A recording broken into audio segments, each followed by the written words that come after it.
오늘은 좀 가족 전도에 대해서 함께 살펴보려고 합니다. 가족 전도에 대해서 살펴보려고 하는데 유명한 말씀이죠. 이르되 주 예수를 믿으라 그리하면 너와 내 집이 구원을 받으리라. 그래서 이 가족이 함께 이 복음을 듣고 믿는 그 일, 이 가족 전도는 여러분 모르는 분들에게 복음을 전하는 것보다 제가 볼 땐 훨씬 더 어려운 그런 일인 것 같아요. 이 관계적으로 익숙하다 보니까 좋은 관계에 있으면 도리어 쉬울 수 있는데 부모님이나 형제들이 내 말에 아주 잘 귀 기울여주고 나를 신뢰해주는 상황에 혹시 놓여 있으면 복음 전하는 게 크게 부담되거나 어렵지 않을 수 있습니다. 그런데 아주 좋은 그런 관계가 잘 없어요. 그리고 또 관계적으로 좋은 관계라고 할지라도 너무 익숙하다 보니까 나에 대해서 너무 잘 알아요. 나에 대해서 너무 잘 알고 나의 어릴 적 모습, 그리고 어릴 때 그 자라오는 그 모습 가운데 실수 없고 연약함 없는 분들 없죠. 다 많이 부족하고 자라가면서 뭔가 더 성숙해져 가는 거죠. 그래서 그러한 나의 모습을 아는 이들이 가족들이기 때문에 도리어 이 복음을 전하려 할 때 상대방의 그 반응이 약간 염려가 됩니다. 부모나 형제들에게 마음이 없는 게 아니에요. 복음을 좀 전하고 싶고 그들도 복음을 듣고 주님을 알고 믿었으면 또 교회에 함께 나왔으면 하는 그런 바람들이 있는데 생각보다 쉽지 않습니다. 지금 아주 오랜 시간을 우리가 교회에 속해 있었지만 그 한 명, 가족 그 몇 명 이렇게 전도하는 게 보통 일이 아닌 것처럼 보여요. 그리고 부모나 형제들에게 복음을 전하려 할 때 너나 잘 믿어라 이렇게 반응하는 분들도 꽤 있습니다. 그런데 예수님도 실제로 그와 비슷한 일을 당하셨어요. 친척들이 예수님께 찾아와서 공생을 시작하셨을 때 친척들이 예수님께 찾아와서 그가 미쳤다 그러면서 끌어가려고 하셨어요. 그러니까 가족이 얼마나 높은 산처럼 느껴지는가 싶습니다. 그리고 가족들 관계를 보면 여러분 오랜 세월 얽히고 설킨 그 문제들이 상당합니다. 경제적인 문제, 또 관계의 그런 문제들, 서로 존중하지 못하고 또 편하다 보니까 말을 너무 함부로 할 때가 있고 때로는 무시하기도 쉽고, 만약에 여기 신영이 있지만 둘 중에 한 명이 안 믿었으면 진짜 전도하기 힘들었을 거예요. 둘이 막 그렇게 막 안 듣기가 쉽지 않았을까요? 그냥 예입니다. 예. 여러분 예입니다. 너무 심각하게 듣지 마세요. 부모님한테도 전도하는 게 쉽지가 않아요. 이제 서로 깎아내리는 말들, 신뢰하지 못하는 그런 모습들, 서로 상처 주었던 수많은 말들, 행동들이 여전히 생생하게 그렇게 기억이 됩니다. 너가 뭘 안다고, 또 어머니 부모님한테도 엄마가 뭘 알아, 아빠가 뭘 알아, 이렇게 약간 성숙하지 못한 모습으로 관계를 맺을 때가 있어요. 그리고 부모님은 또 자녀들에게 내가 너 그럴 줄 알았다, 네가 해봐야 뭐가 되겠니, 이러면서 이제 뭔가 깎아내리는 그런 모습들, 너 때문에 내가 못 산다, 막 이런 말들을 이런 건 그래도 양호한 편의 말인데 정말 아주 심한 욕을 섞어서 이제 이야기하는 가족들도 상당합니다. 때로는 이제 너무 화나면 너만 없었으면 내 인생이 이러지 않았을 텐데, 막 이런 말들을 이제 주고 받기도 하죠. 그래서 부모로서, 자녀로서, 형제로서 합당하게 말을 못하고 행하지 못했던 우리의 그런 과오들, 또 상대의 그런 모습들, 이것들이 다 전도에 굉장히 큰 방해로 작용하는 게 사실인 것 같습니다. 여러분 이제 다음 주가 추석이라 이제 또 가족 전도에 대해서 한번 나누면 좋겠다 싶어요. 우리 가족들을 만나서 교제하는 시간인데 그때 또 복음을 전할 수 있는 기회가 있었으면, 이런 바람입니다. 그래서 가정마다 좀 복음이 증거되어질 수 있도록. 우리의 그런 과오들, 아픔들이 분명히 있다라는 것도 각자마다 다 상황이 있을 거예요. 이게 짧으면 당장 지난주에 크게 부딪혔을 수도 있고, 길면 정말 몇 년, 몇십 년 그 관계가 꼬일대로 꼬이고 아파할 수도 있습니다. 그런데 우리가 이제 신자요, 또 교회이기 때문에 한편으로는 그들을 향한 긍휼한 마음이 있죠. 복음을 전할 수만 있더라면, 그들도 예수를 믿는더라면, 이러한 그 간절한 마음도 한켠에 있는 게 또 사실이기도 합니다. 그래서 이 시간 이제 강의를 또 이 말씀을 전하면서 그러한 일들을 하나님께서 또 역사해 주시기를 그러한 마음으로 같이 나눴으면 좋겠습니다. 오늘 26에서 이 30 이 4절 말씀을 쭉 보면 이 바울과 실라가 옥에 갇히는 사건이에요. 그리고 그 사건을 통해서 간수가 복음을 듣고 믿고 또 간수의 가족들이 함께 이 회심하는 사건을 다룹니다. 사람들의 고발로 매를 심하게 맞은 바울과 실라, 그리고 결국에는 옥에 갇히게 돼요. 근데 그 사건의 전말을 보면 점치는 종이 전도 여행 중에 이 점치는 귀신 들린 여종이 있습니다. 근데 그 여종을 만나는데 그 여종이 바울과 실라를 쫓아오면서 지극히 높으신 하나님의 종으로서 구원의 길을 너희가 지금 준비하고 있다라고 외치기 시작해요. 지극히 높으신 하나님의 종, 당신들이 구원의 길을 너희에게 예비하고 있구나, 전하고 있구나, 이렇게 따라오면서 외칩니다. 그 점치는 여종이.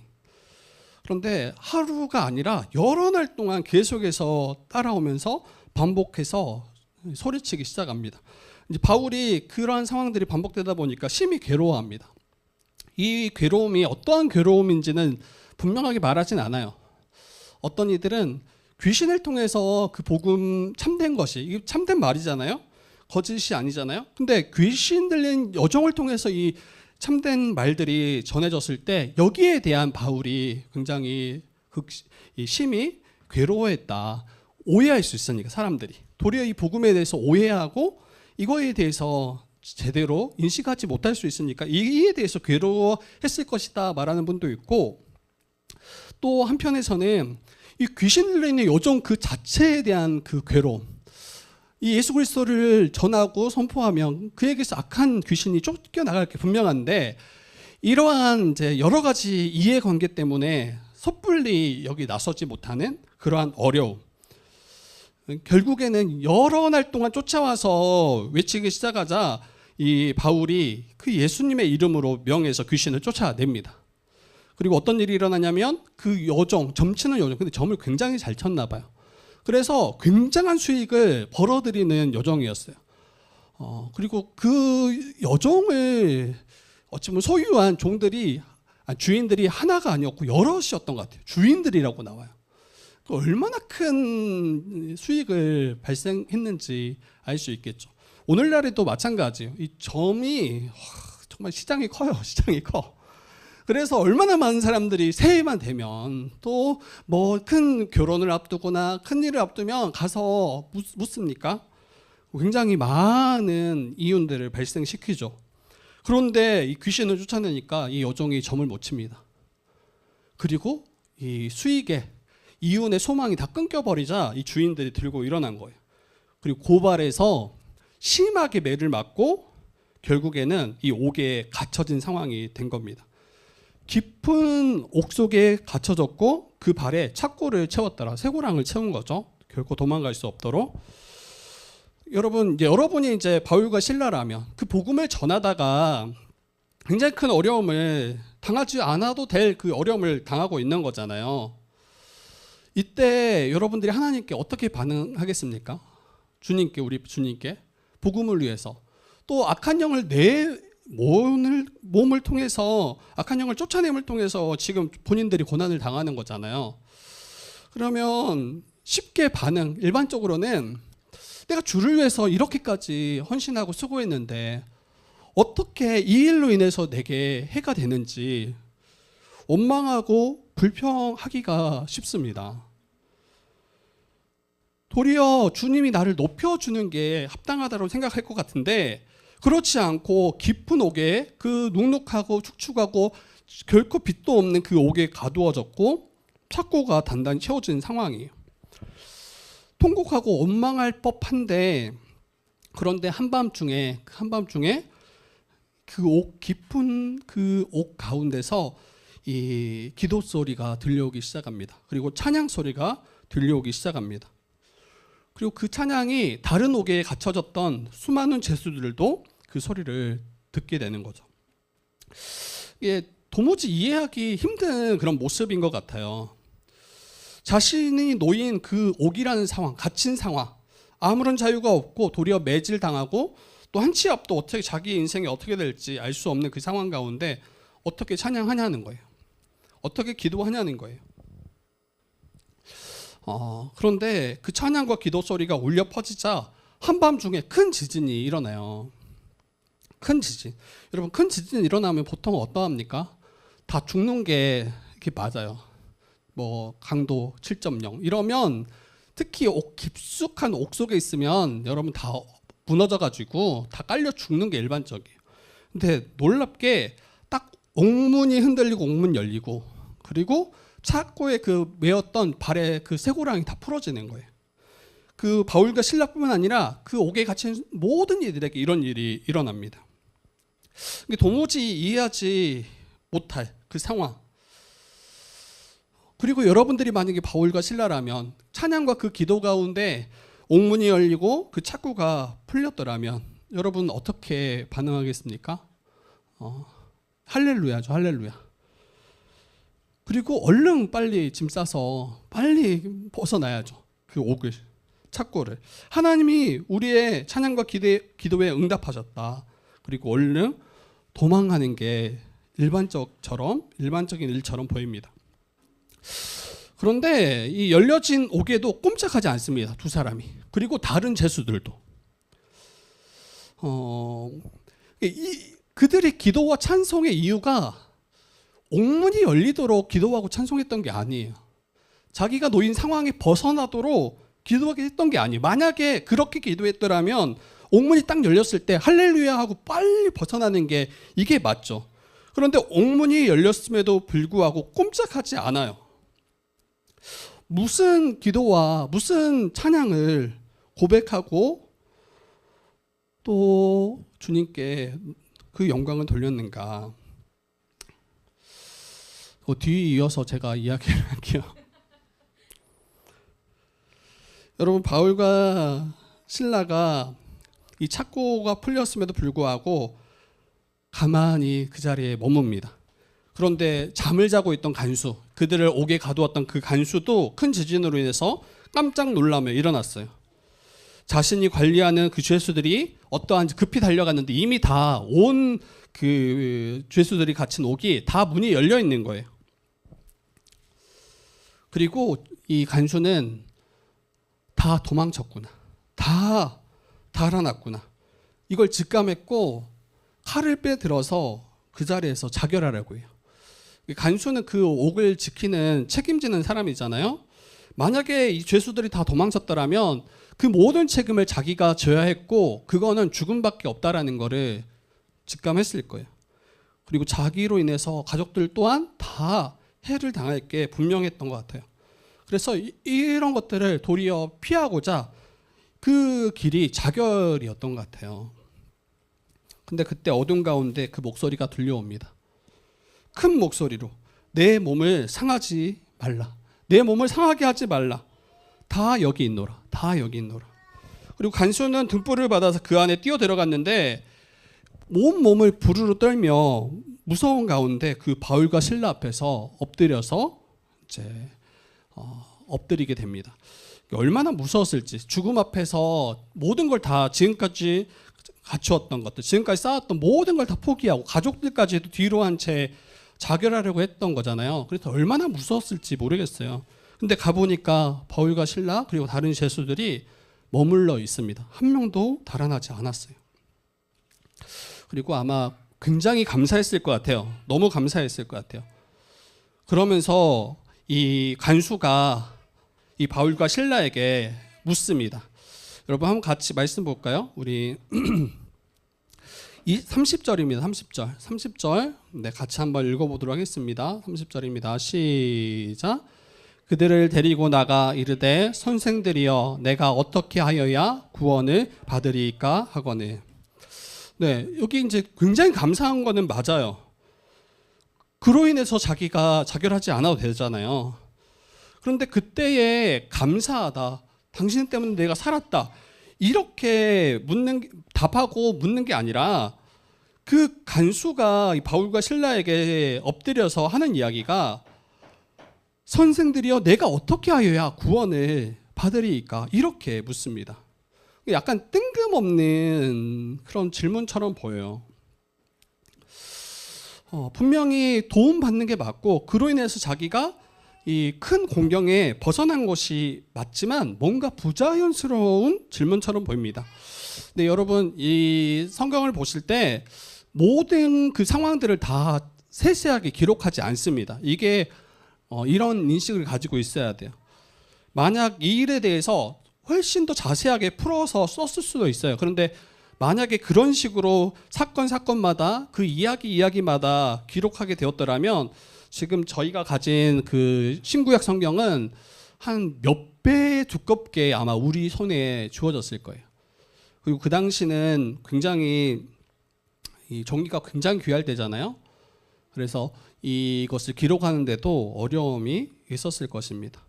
그리고 이렇게 두꺼워졌더라면 대부분이 요즘 뭐 성경 읽기가 그래도 성도들에게는 굉장히 열심을 내는 한 지점이기도 하잖아요. 근데 너무 두꺼우면 아마 엄두도 못 냈을 거예요.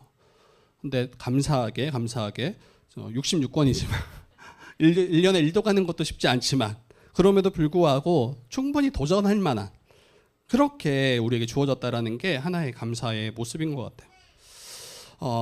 여러분 정확히 알 수 없지만 제가 그걸 임의로 구성하면 이게 뭐 맞을지 틀릴지 잘 모르겠어요. 근데 제가 임의로 어떻게 이런 일들이 일어났을까 생각해 보면 왜 자기의 구원을 그렇게 요청했을까 생각해 보면 이 간수는 이 바울과 실라가 왜 붙잡혀서 들어왔는지 알고 있었을 거예요.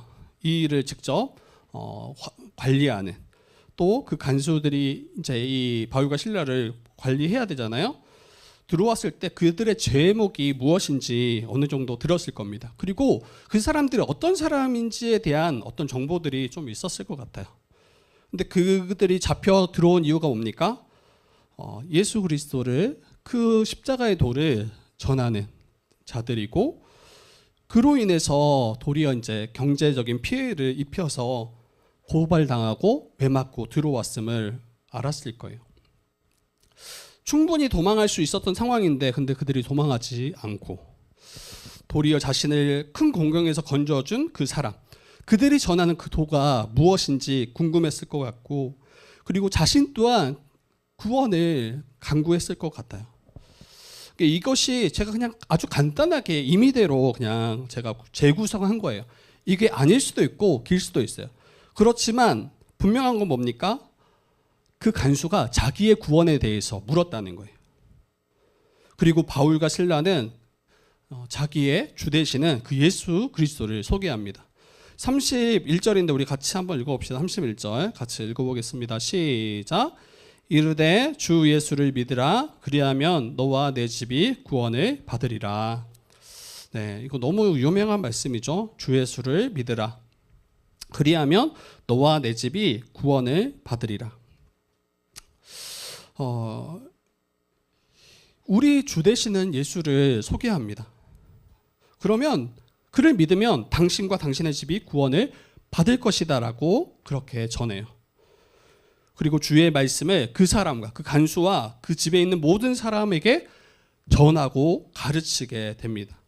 그리고 예수를 믿었던 그 복음을 들었던 간수는 이 바울과 실라 앞에서 세례를 받고 그리고 자기뿐만 아니라 간수뿐만 아니라 그 모든 가족이 예수를 영접하고 회심하는 사건이 지금 오늘 본문의 사건이에요. 전체를 제가 살폈고 이 말씀 가지고 좀 우리가 잠깐 의미를 나누려고 합니다. 또 말씀을 한번 적용하려고 합니다. 이 첫 번째로는 여러분 복음으로 말미암아 우리가 처한 고난들이 있을 수 있어요.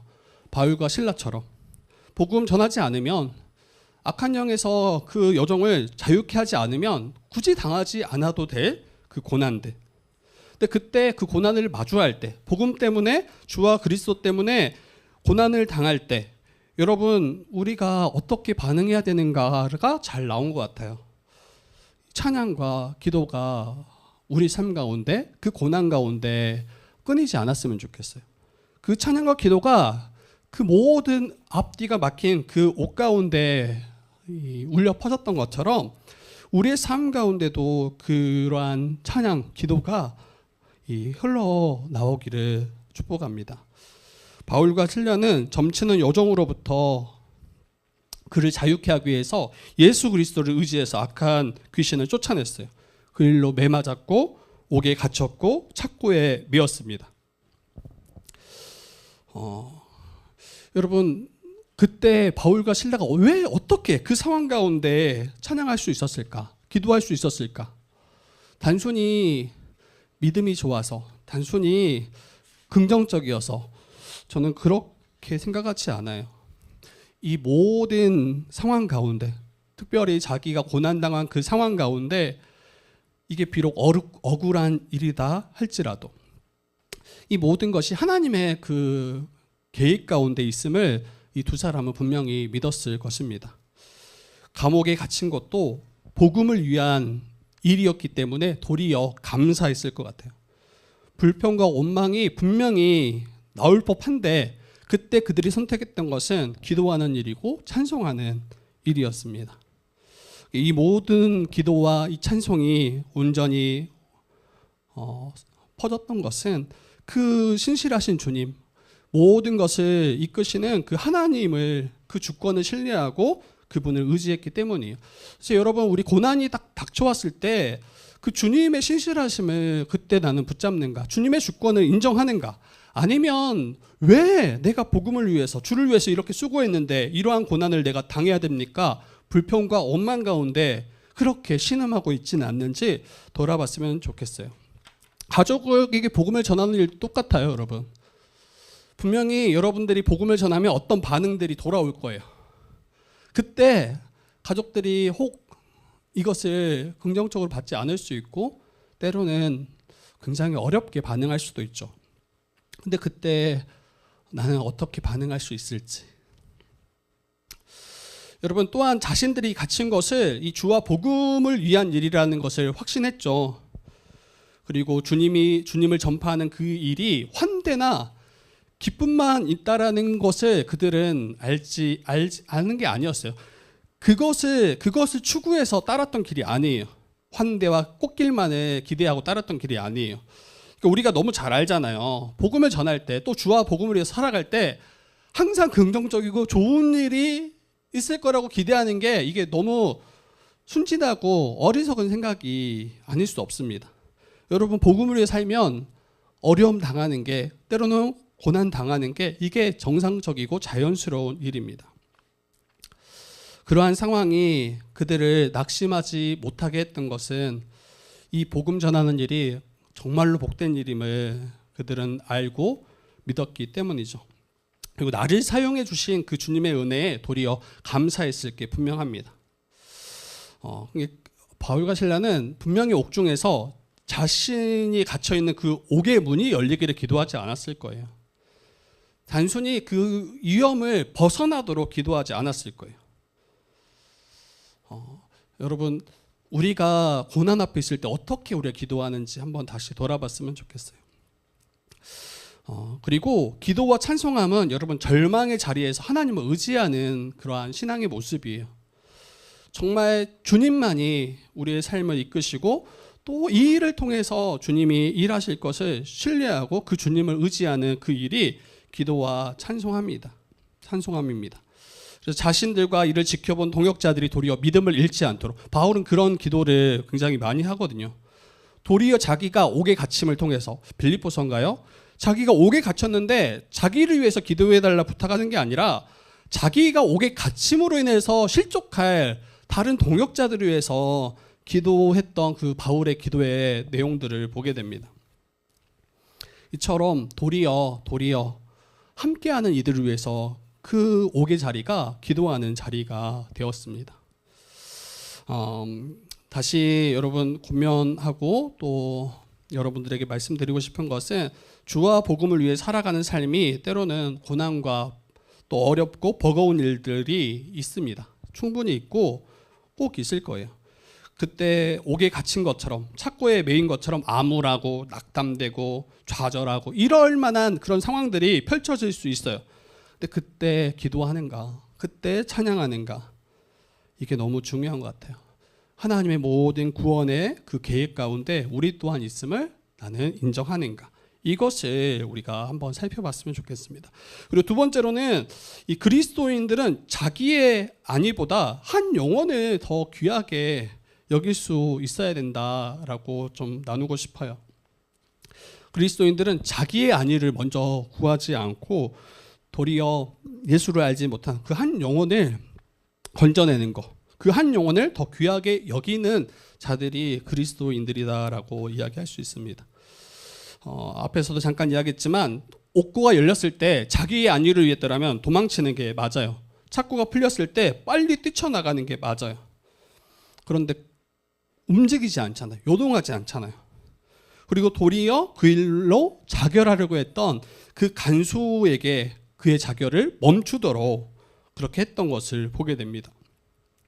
자기의 문제가 해결되기를 간구하기보다는 자신의 안위를 돌보기보다는 복음의 문이 열리기를 간구했던 자가 바울과 실라예요. 여러분, 우리가 마주한 그 일이 복음 전파할 기회가 된다면 희생을 치러서라도 자기가 어려움을 당한다 할지라도 그것을 기꺼이 감당하는 그 모습을 보게 됩니다. 여러분, 그리고 도리어 이 간수를 죄와 사망 가운데 갇혀 있는 그 간수를 살리는 것을 보게 되는 거죠. 이게 놀라운 것 같아요. 자신이 처한 그 낙심되는 상황, 그러면 우리 낙심하기 쉽고 원망하고 불평하기 쉽잖아요. 그리고 기도하더라도 그것을 벗어나도록 기도하기 쉽잖아요. 그런데 그러한 고난과 그 낙심의 자리가 도리어 복음을 전파되는 자리로 사용하고 그것을 위해서 헌신하고 수고하고 희생하는 그러한 삶을 바울과 실라는 살았던 거예요. 그래서 저와 여러분도 그 고난에 당했을 때 상황에 매이기보다 낙심하고 좌절하기보다 한 영혼에게 좀 복음을 전파하는 그러한 이 계기로 기회로 삼을 수 있더라면 얼마나 좋을지 이런 생각을 하게 됩니다. 그리고 이것이 가능해지려면 이 영의 눈을 우리가 열어야 됩니다.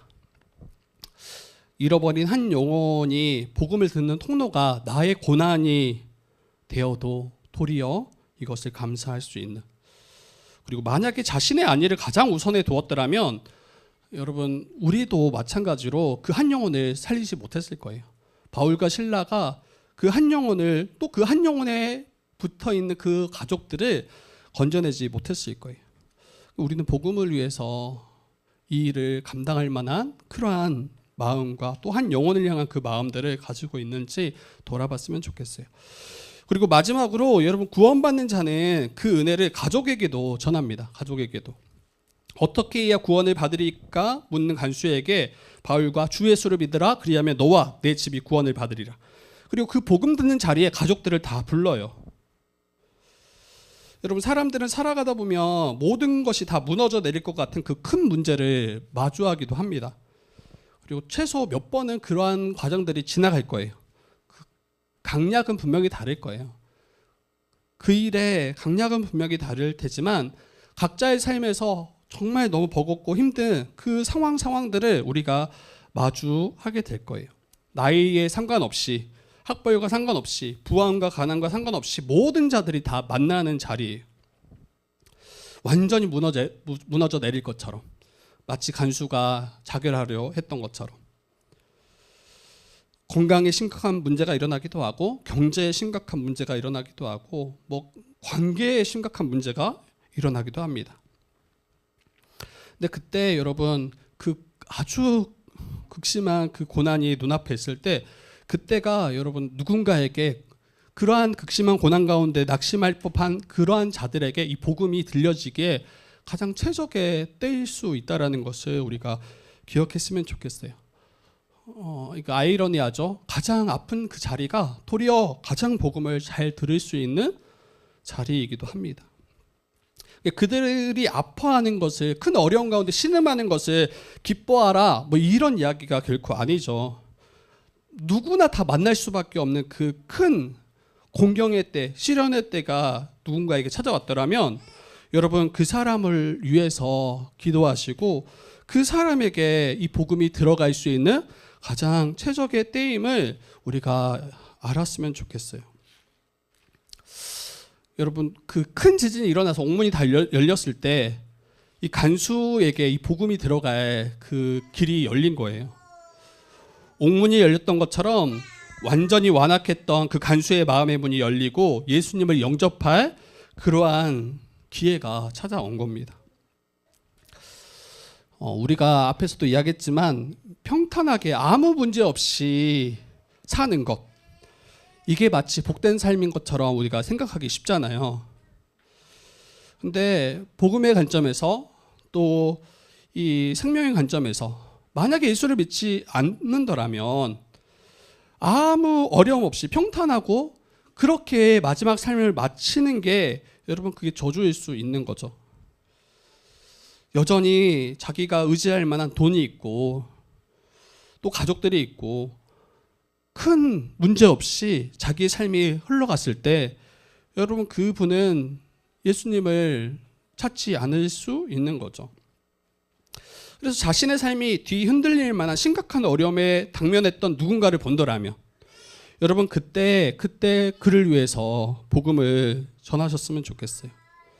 그 어떤 것도 너를 건져낼 수 없음을, 너가 붙잡았던 그 어떤 것도 너를 지킬 수 없음을 이야기해 주시고 정말 예수 그리스도가 당신을 건져낼 수 있음을, 그가 당신을 또 당신의 가족을 구원할 수 있음을 그렇게 전해 주실 수 있으면 좋겠어요.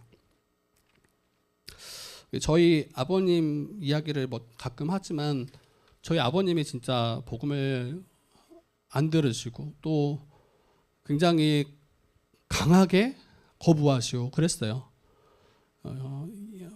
말도 꺼내지 못하도록. 나도 나의 삶이 있으니까 너희들은 너의 삶을 살았으면 좋겠다. 아주 적극적으로 그러한 복음에 대해서, 예수님에 대해서 이야기하지 말라라고 당부하셨어요. 그리고 실제로 잘 이야기하기 힘들었어요. 물론 이제 중간중간에 같이 복음을 나누는 기회가 있었지만 그게 뭐 유쾌하지 않죠. 근데 아버님이 이제 암 걸리시고 그게 다 무너져 내리는 거예요. 다 무너져 내리는 거예요. 자기가, 본인은 계속 저희들한테 이야기했어요. 자기 살 만큼 살다가 건강하실 때 이야기해요. 살 만큼 살다가 이제 죽을 날 되면 알아서 죽을 테니까 너희들한테 지금 안 될 테니까 걱정하지 말아라. 그리고 1년도 안 돼서. 뭔가 장담할 수 없잖아요. 그리고 나서 그 마음이 부드러워지셨어요. 그리고 나서 그 마음이, 그 굳어진 마음들이 부드러워지고 복음을 들을 만한 그러한 마음으로 바뀌는 것을 보게 됩니다. 어떤 사람들은 돈이 그럴 수 있어요. 그렇게 부를 쌓았던 그 사람들. 그런데 한순간에 그 사업들이 다 무너져 내릴 때가 있잖아요. 근데 그분들이 진짜 자기 삶까지 다 끊으려고 하는 분들은 한두 명이 아닐 거예요. 근데 그때 복음을 들을 준비가 되어져 갑니다. 그래서 여러분, 그분들이 우리 주변의 가족일 수 있어요. 그리고 나일 수 있어요. 그래서 이러한 큰 고난과 어려움을 혹시 마주하는 가족들이나 우리 자신들이 있더라면 도리어 이 복음을 전하고 또 복음을 듣는 기회로 삼으실 수 있으면 좋겠어요. 그때 놓치면 안 돼요. 그때 놓치면, 근데 그때 그거 놓치면 안 된다고 하니 그때만을 기다리라는 건 아니에요. 우리 뭐 부모님, 우리 형제도 언제 아픈가? 크게 아프면 내가 꼭 전해.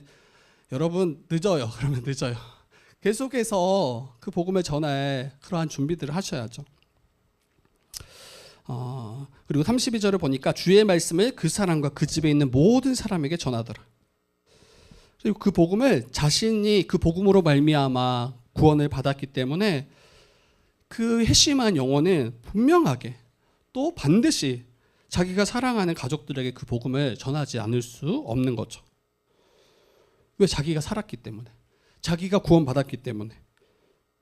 그 복음으로 인해서 자기가 죄와 사망에서 자유했기 때문에 이것을 알고 믿는다라면, 이것을 붙잡는다라면 가족들에게 그 복음을 같이 듣도록 또 그 복음에 참여할 수 있도록 그렇게 이끄는 게 이게 가족의 마땅한 모습입니다. 여러분, 추석 연휴가 시작됐습니다. 근데 각자의 가정의 상황이 다 다를 거예요. 어떤 가정들은 생각보다 화목한 가정이 있을 수 있고 감사한 거죠. 또 어떤 가정은 여러 가지 오해로 힘들어하고 서로 관계적으로 굉장히 껄끄러운 그런 분들도 있을 거예요. 만나기만 하면 싸우고 막 뭐 정치 이야기부터 해서 또 감정적으로 쉽게 다투는 분들, 또 분내는 분들, 그래서 어떻게 이 관계를 풀어가야 될지 너무 막막한 가정들도 있을 겁니다. 또 어떤 가족분들은 이 신앙생활 하는 것 자체를 못마땅하게 여기는 그런 가족들도 있을 거예요. 그런 가정에서는 더더욱 예수님의 복음을, 예수 그리스도를 전하는 게 쉽지 않죠. 그래서 제가 이야기 드리고 싶은 것은 이번 추석 때 완전히 뒤집어라, 이런 이야기를 드리는 게 아니에요. 이 모든 것을 바로 다 여러분 해결하십시오, 복음을 전하십시오, 이 이야기 하는 게 아니에요. 할 수 있는 분들은 하세요. 하셔도 돼요. 그런데 그렇게 하라는 게 아니라 기도로 가족들을 위해서 기도하고 있는가를 점검했으면 좋겠어요. 가족 한 명 한 명을 위해서 나는 기도의 제목들이 있는가? 그들을 위해서 내가 기도하고 있는가?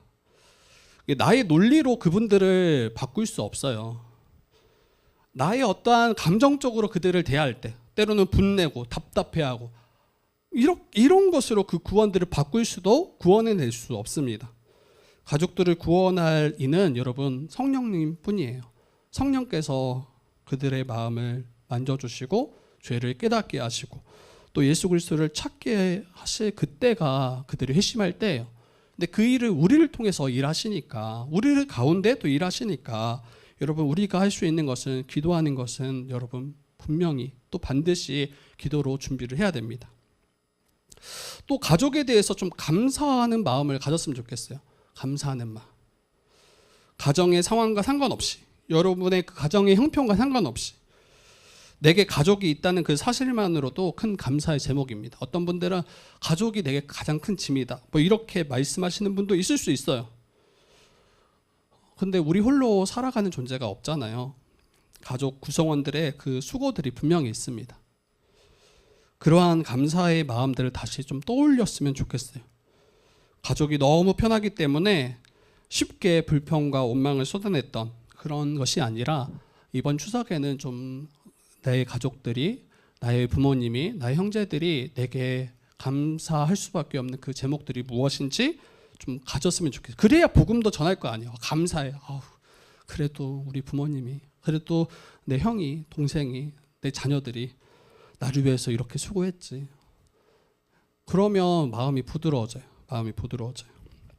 그 여러분, 전도는 대화예요. 대화예요. 가족들과 함께 대화하는 시간을 가지셔야 돼요. 추석 연휴 때 TV만 보지 마시고 뭐 재밌는 거 하나 그런 거 영화 트시지 마시고, 영화도 보셔도 돼요. 근데 너무 막 그것만 이렇게 대화하지 않고 관계 맺지 않고 그러지 마시고, 또 밥 먹는 것만 너무 열중하지 마시고 반찬 투정하지 마시고 요즘 어떻게 지내는지 좀 물어보세요. 아버지에게, 어머니에게, 형제들에게 요즘 어떻게 지내는지, 또 어려움은 없는지. 여러분, 어려움이 없는지 고민하는 거 없는지 물어봐야 거기에 대한 답이 예수님임을 전할 수 있잖아요.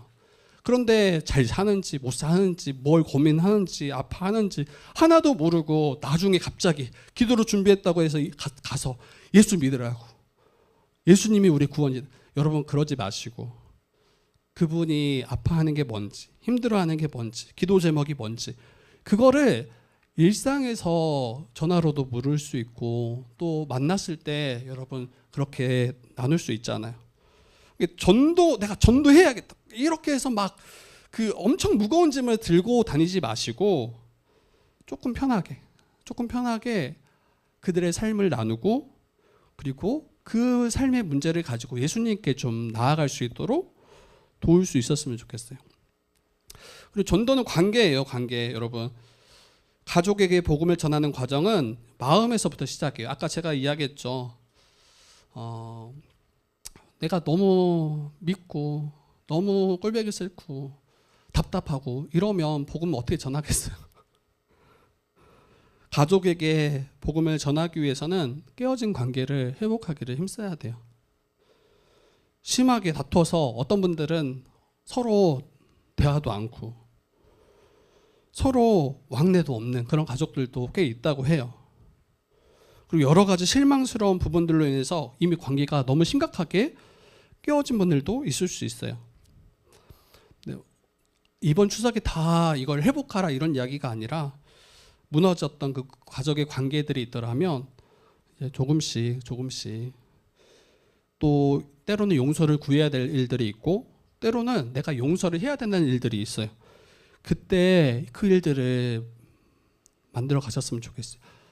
그래야 나중에 정말 복음을 전할 그때에 그 길이 열릴 그때에 여러분 복음을 전할 수 있어요. 안 그러면 어떻게 이 복음을 전하겠어요? 그래서 저는 뭐 우리 아버님이 어떻게 생각할지 모르겠지만 적어도 아버님한테는 정말 잘해야겠다. 물론 잘 못해요. 잘 못하는데 그래도 짜증 안 내고 너무 당연한 건데 짜증 안 내고 그래도 아버님 뭐라고 이야기하시면 다 귀담아 듣고 대화하려고 하고. 근데 이번에 이렇게 아프시니까 그 기회가 생기더라고요. 아버님이 어떻게 사셨는지 또 어떤 마음이셨는지 복음을 전하려다 보니까 아버님의 이야기를 귀 기울일 수밖에 없더라고요. 전에 제가 이야기했나요? 그 복음을 전하려고 아버님한테 어렵게 해서 이제 저희 집에 올라오시면 그래도 한 30분이라도 1시간이라도 같이 제가 말씀을 나누고 복음을 좀 전하면 좋겠다라고 이야기하니까 아버님이 흔쾌히 오케이 하셨어요. 그리고 나서 이제 말씀을 전하려고 하는데 제가 이제 뭐 죄에 대해서 이야기하려면 또 하나님의 예수님에 대해서 이야기하려면 어떤 것들을 집중시키기 위해서 질문을 잘 하잖아요. 근데 그 질문을 딱 던졌을 때 한 30분에서 50분 아버님 이야기 쭉 하세요. 복음 전하러 왔는데 여러분 근데 그때 이야기를 들을 때 아버님 마음이 열려요. 그리고 그 마지막 그 아버님 말씀을 마쳤을 때 아버님이 이야기했던 그걸 가지고 복음과 연결해서 아버님께 말씀을 드리는 그런 식으로 몇 주 동안 같이 말씀을 나눴던 기억이 있어요. 그래서 여러분이 많이 말 안 해도 돼요.